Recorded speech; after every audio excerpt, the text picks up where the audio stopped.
ಆತ್ಮೀಯ ಸ್ನೇಹಿತರೆ, ಬೆಳಗಿನ ವಂದನೆಗಳು ತಮಗೆಲ್ಲ.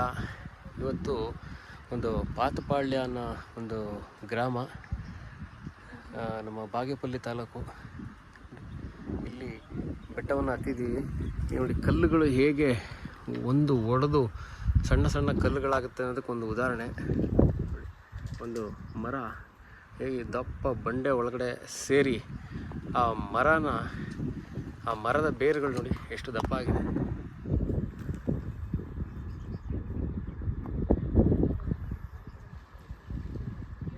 ಇದರ ಬುಡದಿಂದ ಅದು ನೀರನ್ನು ತಗೊಳ್ತಾ ಇದೆ.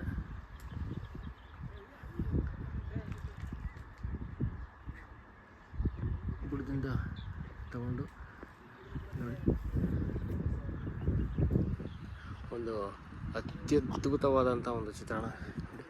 ಸುತ್ತ ಎಲ್ಲ ಬರೀ ಬಂಡೆಗಳಿದ್ದಾವೆ. ಆ ಬಂಡೆಗಳ ಮಧ್ಯದಲ್ಲಿ ಇದೊಂದು ಇರೋಂಥ ಒಂದು ದಪ್ಪ ಬಂಡೆ. ಇದು ಈ ಬಂಡೆ ಹಲವಾರು ವರ್ಷಗಳಾದಮೇಲೆ ಒಡೆದು ಇದರ ಬೇರುಗಳ ಮುಖಾಂತರ ಚೂರಾಗಿ ಸಣ್ಣ ಸಣ್ಣ ಬಂಡೆಗಳಾಗೋದನ್ನು ತಾವು ನೋಡ್ಬೋದು.